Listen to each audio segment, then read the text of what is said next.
somebody that invited me to be on their show, similar to something like this. I didn't know anybody. Nobody knew me. After the show, he said, would you mind if I put some people into a room and they each paid $25,000 to be there? And sure. And he's like, we'll split the profits. I'm like, okay. And he did that. And then at that thing, we sold into a $75,000. This is amazing. Just from volunteer, asking to be on the show. And then what does that lead to? So yeah. Wherever you guys are watching this show, I would truly appreciate it if you follow or subscribe. It helps a lot with the algorithm. It helps us get bigger and better guests, and it helps us grow the team. Truly means a lot. Thank you guys for supporting, and here's the episode. All right, from San Diego, we got Roland Frasier in today, guys. How's it going? It is going fantastic. How are you doing? Good, man. You're here for your big event, TNC? I am, yeah. This is our first time in Vegas. We've been in San Diego for the last forever, and so we're moving out here now. What caused that change to leave your hometown? Really, just the availability of hotels and things. There just weren't enough in San Diego, and so we wanted to move here. We thought it was an easier place for people to get to, and that there's more places to stay. Yeah, I want to talk about the growth, because how many people are attending these now? We'll have about 5,000 this year. Wow. And what was the first year's attendance? I think it was 300. So you've 15x'd in how long? Yeah, and we were actually bigger. Hit all events, so we were basically shut down for 2 years. Right. And so we went virtual for that, but you then have to come back from it. So yeah, it's super impressive, because not only the attendance numbers, but the ticket price to these isn't cheap. It is not. So your average order value is 4 or 5 figures. It is, yeah. Which is insane. Yeah, it works out well. Yeah. Is cultivating to the higher income crowd always been sort of your business philosophies? Yeah, I mean, it's not necessarily targeting higher income crowd, but more advanced people. Like this is an event for intermediate and advanced marketers in the digital marketing field. Most of the products that we have are targeted to higher level in whatever they're doing, and so you get more commitment from the people. Right. So we really target based on that psychographic more than the demographic of income. That makes sense. Yeah, I know you're also part of some really good masterminds too, right? Yeah, Can you name those? Yeah, we have Rise Nation with Dame and John we partnered on. We have one called Founders Board, which is for businesses that are generally 10 figures, that are generally 10 million or above. Mm-hmm. And then we have business buying and acquisition mastermind called the Epic Board. So we have our marketing mastermind for digital marketers is M3. So there's about 9 of them that we're involved in. Yeah. Masterminds have changed my life, and I'd love for you to talk about like just the importance, the networking, all the good things about masterminds. Yeah, and mine too. Like really, I can trace almost everybody that I have met and know that I'm doing business with back to a mastermind. Wow. And so it's, I'm a huge fan, not just because I've invested in several, but because I got so much benefit from them before I knew anybody at all. And really, that was the launch pad that allowed me to meet a lot of people. And so from the very first one that I went to, which was called War Room, which we discontinued about a year ago. Yeah. But it was just meeting people who wanted to do for other people and going in with a service mentality of how can I help people. Mm-hmm. Out of that first time that I did it, I met somebody that invited me to be on their show, similar to something like this. I didn't know anybody. Nobody knew me. Mm-hmm. After the show, he said, would you mind if I put some people into a room and they each paid $25,000 to be there and learn from what you're doing? I'm like, sure. And he's like, and we'll split the profits. I'm like, okay. And he did that. And then at that thing, we sold into a $75,000 thing. And I was just like, this is amazing. Just from volunteer, asking to be on the show. And then what does that lead to? So you never know what's going to happen, and you never know who you're talking to. Some of the most successful people that you and I know, they'll be at the bar at the baseball cap, just having a beer, and you wouldn't think that they're running $100 million plus company, but they are. And maybe they're not. And neither matters. Mm-hmm. You treat them all nice. You do for everybody. And it comes back. It's just a total hermetic thing. Absolutely. And the cool thing with masterminds is it filters all the fluff too. It really does. Yeah. You've got people that are committed. And that's what I was talking about, like the people that we target too, is that in a mastermind, somebody's paid $10,000 to $50,000, or more to be there. They're committed to whatever that mastermind is about. And they're going to show up. They're going to be looking to get an ROI on it. And they're going to hopefully be looking to give as well. Mm-hmm. And those are the people that I really want to connect with because they're committed to success. Absolutely. Yeah, like you said, I look back at all the ones I've been part of. Almost all of my podcast guests probably came from a mastermind or a conference at one point. Right? Which is insane. It is. It's super nuts. I want to talk about the one where you teach people how to buy businesses. Sure. That model is super interesting to me because you're putting down 0% on a lot of these, right? Yeah, so I look at it as it's not no money down, which is a common misconception. To me, you can do no money down deals. It's hard to do with really profitable businesses, but you can definitely do no money out of pocket deals. The difference is that the seller's gonna get something, is gonna get some cash at closing in a no money out of pocket deal. It's just not gonna come from you, from your cash, or from your credit. Right. And I learned that. I was really, really fortunate. I got my securities license when I was 20 years old to be able to sell securities and raise money. An investment banker at Prudential Securities in New York took me under his wing. And at the time, this was late 80s, they were doing all kinds of leverage buyouts and things like that. And I was like, what's a leverage buyout? And he's like, leverage buyout's the best thing ever. We buy these companies and we use the assets of the companies to get the money to pay for them. So we're basically getting them for free. And I was like, that's amazing. And I had done no money down real estate deals before where I bought houses and didn't have to come out of pocket. And I was like, this is basically like no money down for bigger businesses. And he's like, absolutely. And so I learned some of the strategies that they used and found that you can acquire businesses with cash. Like you can come up with millions of dollars of cash. It's just not yours. And you don't have to go out to a private equity fund and give away 80% of the deal. And you don't have to go to banks and have these terrible covenants that, you know, are oppressive and don't allow you to do anything. You can actually do this creatively. And it just lit me up as all these different ways that you could make that happen. Yeah, and you've bought a ton of businesses using that method. And I also saw you say with acquisitions, there's only a 2% fail rate compared to starting your own, which is 90%. Exactly. Yeah. Up to 90%. SBA says 65%. Depending on what kind of business you do, it goes up significantly higher. Yeah. I feel like it's definitely higher than 65. I think it is too. Yeah. I don't think they'd want to admit the real numbers. I think you're right.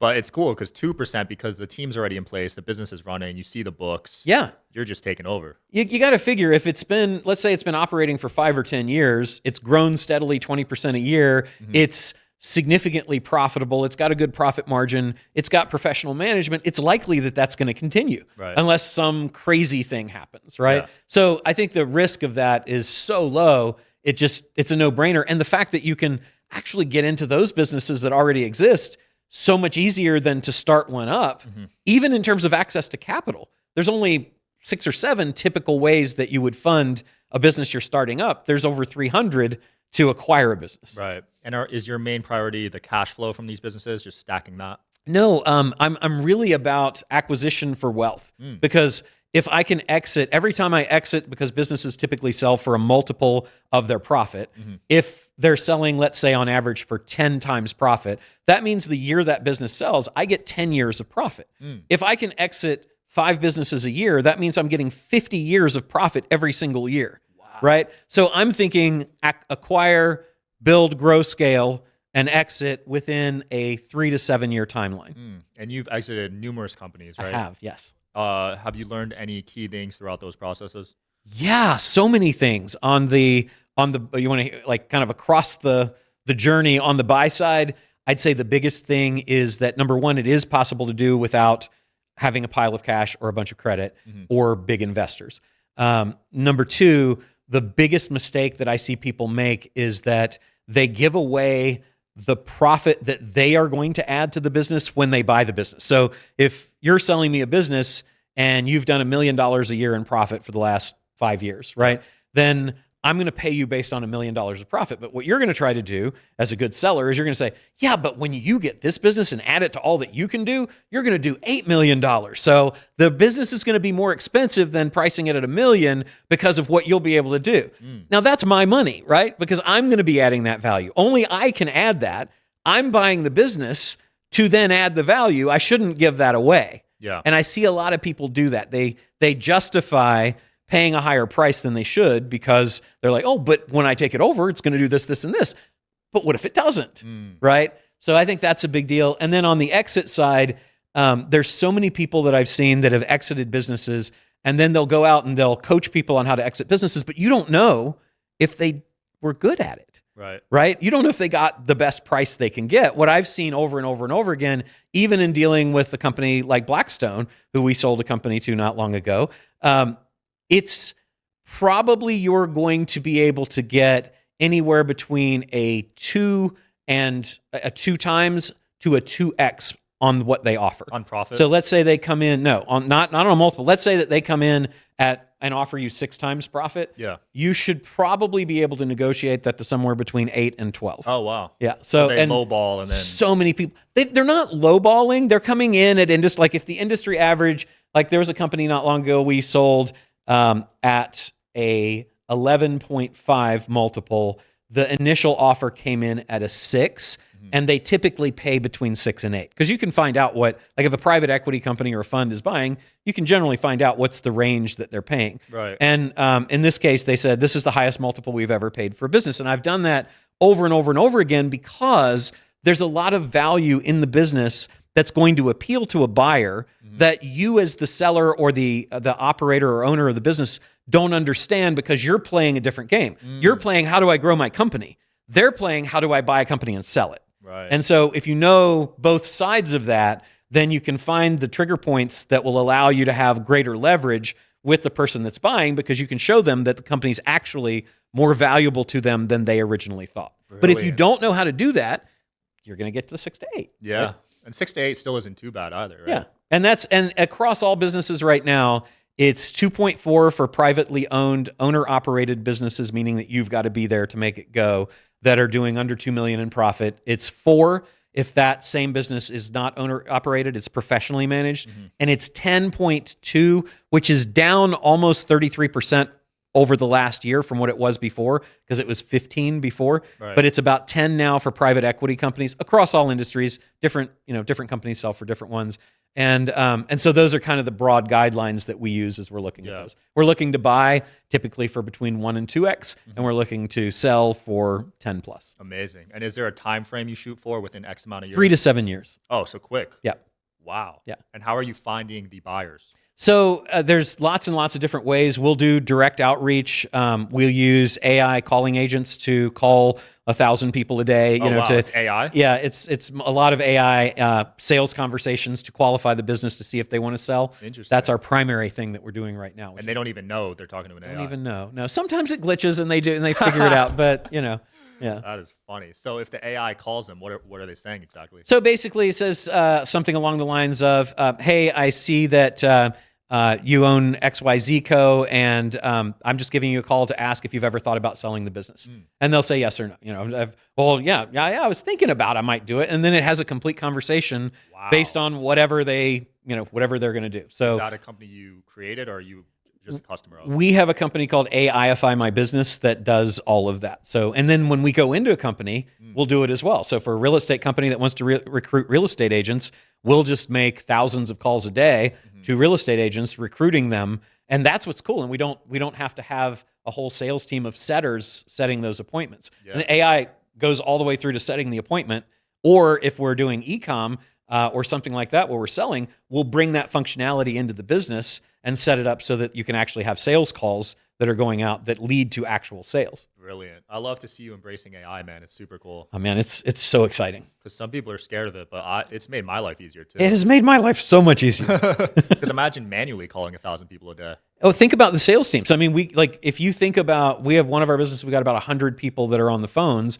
And if you think about setting all those appointments for those people, I'm going to need maybe 2 or 3 times as many salespeople that are just having initial conversations, doing SDR, the appointment setting, basically, right? And so if I don't have to have those people, I don't have the payroll, I don't have the drama, I don't have the extra compensation, I don't have workers' comp, I don't have people getting injured, I don't have people not showing up for work. I don't need somebody to manage 300 people. And unlike a salesperson who's only typically a setter, who's only typically productive for a few hours during an 8-hour shift, these are productive 100% of the 8 hours. Right. There's no emotion. And you can't throw them off. You can say, well, I had a terrible day and you're horrible. And they're like, okay, so what I'd like to do is talk to you. They're not thrown. They don't get depressed, right? It's perfect. So you've built in responses when they're getting cursed out? Yes, absolutely. That is so funny. Do you buy certain industries or are you open to various? I'm pretty open to anything. It's more negative qualifiers than positive at this point. We're generally looking for something that supplements or adds value to something we've got, or is a significant new platform we want to go into. But given that we really prefer non-inventory businesses, I like services more than products. I like digital products. I like e-learning. We like consulting. We like home-based services like garage doors and HVAC and things like that. We like events still. But we generally would I would shy away from medical things that had heavy HIPAA compliance, heavy SEC or FTC compliance, those issues. Are you interested in coming on the Digital Social Hour podcast as a guest? We'll click the application link below in the description of this video. We are always looking for cool stories, cool entrepreneurs to talk to about business and life. Click the application link below, and here's the episode, guys. We generally like to avoid those just because, if I don't have to do it, I don't want to do it. And then inventory, because it's a whole extra expense category that I've got to think about, or heavily CapEx, capital expenditure expenses, where you have a lot of expensive assets that are obsolescing quickly. We'll generally stay away from those. That makes sense. A lot of the retail brands with heavy inventory, their margins are just unsustainable. They're terrible. Yeah, exactly. And like you said, it's selling based off the profit. So you want high profit margins. Yes. Is there a typical profit margin percentage-wise you aim for? Yeah, 20% minimum. Okay. Yeah. That makes sense. Yeah, the problem with e-commerce is it's usually below that. Yeah, and then think about it's because of the margin for error. If we get a 20% margin business and we screw it up and it goes to half, it's making 10%, which is not great, but it's still okay. Yeah. If we got one that was making 7% and we lost 10%, we're -3. Yeah. Right. That's so I'm concerned about that, because you never know. Integration is one of the hardest things. Yeah. Once you acquire the thing, how is it going to fit into what you've already got? Have you seen the events fully recover yet from or is it still? No, it's still really? coming. 'Cause it's been years. Yeah, I think it just takes you had to rebuild a lot from where you were, Right. and a lot of them just went out of business, and so I think that it's people are still really, this year I would say is the first year that I don't feel that we were impacted. Even last year there was like a flare up right before our event, Right. and it caused several people to cancel or plane flights to get messed up. Did you take a massive hit during owning all these retail businesses and events? No, we Really? were up in every category, and we got just so lucky because we sold Traffic and Conversion Summit in 2018. Okay. We had an earnout that was 2019, and then 2020 is when everything shut down. Wow. So we were just absolutely fortunate the way that Timing. worked. Yeah. Timing, huh? But interestingly enough, our real estate businesses, our restaurant businesses, our e-learning businesses, all of those, our e-commerce businesses, all of those had record years throughout the pandemic. And so it was really just this past summer that we saw a tick down from pretty good hockey stick growth. And that was really only end of July, August, beginning of September, which I think was primarily revenge travel, high interest rates, high inflation concerns. Back to school is always a hard time. Right. But then October, November, December across most of our companies was like best month ever. Nice. Now, do you put all these companies into one portfolio company? No, we build platform companies. So let's say that we've got a real estate brokerage company called Big Block Realty, and Big Block then is the platform. And so then we'll say, okay, well, what are the other companies that people will need to buy products or services from before, during, and or after the time they're dealing with this company? Right. So we bought a staging company, an escrow company, a mortgage brokerage company, and so on and so forth, all around that in that platform holding company. Then if we're in e-learning, we've got Digital Marketer, we've got Epic, which is the business buying thing. We've got a consulting for equity thing, which is how to get consulting, how to do consulting and get equity in businesses. We've got a business operating system called the Scalable System, similar to EOS. And so all of those are in a holding company. And so we're basically doing it by vertical. Wow. Sounds like you're really passionate about this stuff. I love it. Love this I stuff. see you smiling the whole That's time. great. I mean, you let me come here and talk about it. I talked to it about my wife. She's like, yeah, I know, I get it. It's like, here, you're actually interested in Yeah. it. So it's really I'm cool. very interested because the model is so low risk. You're not It putting up any truly money. is. Or Yeah, not any and money, even the but- way we do roll up. So like in the real estate business and home services and in the day spa business, we've got roll ups rolling, and that's where you're acquiring multiple businesses in a vertical to get more market share. So in real estate, we're basically going out and we've aggregated about $100 million of profit right now in other real estate companies that have committed to come into our roll-up, but we're not buying them with cash. We're buying them with equity in the roll-up company. If they were going to sell, they would only be able to typically get about a 5x on their profit. Right. If you look at what these companies are trading for on NASDAQ, they're trading between 35 and 45x. Damn. So we can basically go in and say, we'll give you 10x, double, or 15x, triple in your business when we go public, right? And in the meantime, you continue to operate as you're operating. When we aggregate 200 million, we'll pull the trigger, pull them all into the one company, but we'll never have spent a nickel in cash.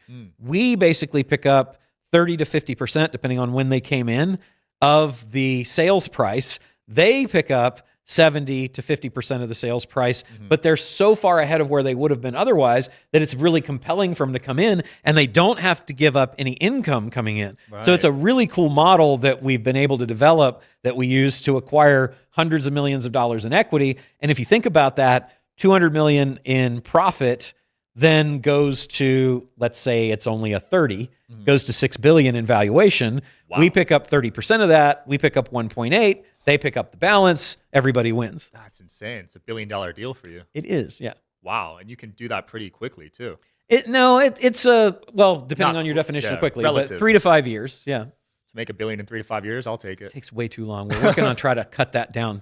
Yeah. Wow, that is an interesting model, but it makes a lot of sense. And going public, is that sort of the next stage for what you're doing? Yeah, it's either public, which I don't like because there's so much hassle with it, or selling to generally a very large family office or a private equity fund. Yeah. The challenge is the spread between what private equity would probably pay and what the going public would do is about double. So the question is, do we want to give that up? Is it worth the extra hassle? And that I don't know the answer to yet. Yeah, I always wondered why these public stocks get such a high valuation multiple. Do you know why? I think that it was either Buffett or Benjamin Graham that talked about Mr. Market as irrational, right? It's irrational exuberance. I don't know how you justify the cost of the stocks so much, but it's really truly, I think, looking at capital gains. They're not looking at business fundamentals. Right. They're looking at what's growth look like and what do I think the stock will be worth this many years from now. And that's it's a different game. Yeah.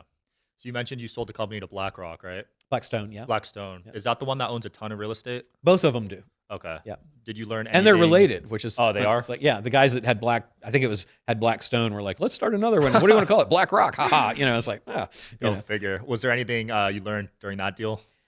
The biggest thing, I wouldn't say I really learned anything other than in integration. Like, you have to get everything. Oh, actually, I did learn something really good. So this was new and unexpected, but they had an option to buy us out, and we had an option to force them to buy us out 5 years after the deal closed, and it was based on EBITDA. But keep in mind, and they had about, I think, 150 deals like this. I don't know for sure. So if you're from Blackstone, I'm not saying this is true, but they had a buyout deal based on EBITDA, but all those events were dark in that year. Oh. So literally the ability to buy out everybody who had held on to part of the percentage of the company was a right to buy out at zero. Whoa. Right? So they exercised across most of those events to do that and bought out lots and lots of hundreds of millions of dollars of equity for $0. Pretty cool play. So I learned how to write the agreement differently going forward so that wouldn't happen. That was a big learn. Wow. Yeah. $0. And some of those companies were probably generating tens of millions. Oh yes, absolutely. Yeah, they have giant shows. That is interesting, man. I know you buy some old school businesses too, right? Like laundromats and stuff. Yeah. Yeah. Is that something that you focus on, or it's more just That's numbers? more just for examples for people, just to show them that you can do things like that. They're too small for what we're mostly interested in. Yeah. So you want to become a billionaire? Yeah, I got, it's a little ways to go on that, but I see it. I see it on my goal sheet as pretty doable. Next guest after you, Chris, wants to become a trillionaire, so you're gonna have to step it up. I know. Well, Chris is awesome, and we've partnered on several things. And if anybody can do it, he can. Love it. I saw you also. You have your own show too, right? I do. Yeah. Yeah. You Business had Lunch. Logan Paul on there. Yep. Did you learn anything from him? He was one of my favorite interviews, and I know he's had a lot of controversy and everything, but as a person who just comes across as really, really smart and also willing to be vulnerable, it was he's one of my favorite interviews because I would ask him questions. You could really see him thinking about the answer and then answering from the heart, and I enjoyed that. I appreciate when guests open up like that, for Right. sure. Yeah. And he has a lot more depth than I think people give him credit for. I agree. Because to get to where he's at, he had to have done something differently. You know what's cool, and you interview a lot of people, and I do a lot of research when I'm interviewing a celebrity type person, and I have interviewed several that I wasn't really that interested in. Yeah. But then I do the work and I read and everything, and the reason that they're all as successful and exceptional as they are is because they have really put in the dedication to it. I have never interviewed somebody that was a lucky billionaire.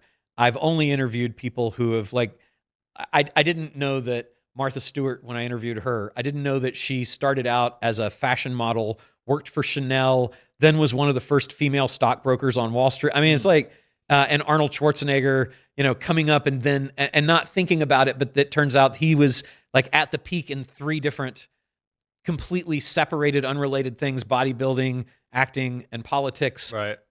It's as you learn what it takes to be successful, you learn that there's always a depth and an effort that isn't on the surface. Absolutely. Yeah. That work ethic, because that's what is people's biggest asset when they're first starting, right? Yeah. And then they get into bigger things. Yeah.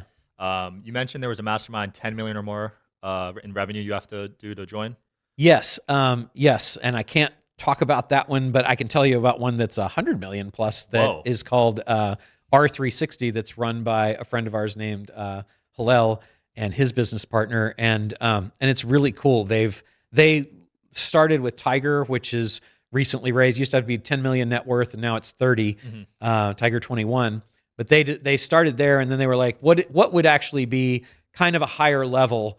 And I really, really love what they've done. They'd be good for you to have on the show. I'd love to have them on. Yeah. So 100 million in revenue to join you. 100 million in net worth. In net worth. Verifiable investable assets. Wow. So that's on paper net worth. Correct. Yeah, a lot of people say they have that, but exactly, it's one thing to back it up. It is. So what have you learned from the members in that mastermind? I am not a member. I just met them through Dame and John. Got it. The last time I was in Miami, and as a matter of fact, they're coming out to San Diego. We've talked about doing some deals together, so hopefully we'll be able to work something out, and I can tell you as a principal soon. I love that, man. Anything you are working on, excited about? Anything you want to promote before we close off? The things I'm probably most excited about all the cool things you can do with AI. I just this last 14 months of having ChatGPT exist, and then all of the competitors and all of the companies that have started up, and all the things that we've been able to do in our businesses and our portfolio companies, and what we see coming with the ChatGPT store opening allegedly this week. There's just that is where I'm most excited. And then as far as things, I've got a podcast, Business Lunch. Would love people to check that out. We talk about this stuff on a YouTube channel. Yeah, we'll link it in the video. I didn't know ChatGPT had a store coming out. Yeah, GPTs, those little mini apps that you can build. Yeah. And we've been doing it ever since they launched the ability to do it. And it's amazing what you can do without really needing to know any code. The ability now to monetize on that in the store. We've monetized on GPTs by selling bundles of them, but we haven't seen... That's through our own traffic and our own marketing. Right. Having discovery like you can get and traffic from the Apple Store for GPTs that anybody can build with not really a whole lot of skill, although they can go quite deep, is going to be very exciting. So brilliant. Yeah, that's how Apple makes a ton of money, right? Right. And I'm guessing they're going to do the same model. 30%. 30% or something. Yeah. Well, Roland, it's been a pleasure, man. Thanks so much for coming on. Thank you for having me. I appreciate it. Absolutely. Thanks for watching, guys, and I'll see you tomorrow.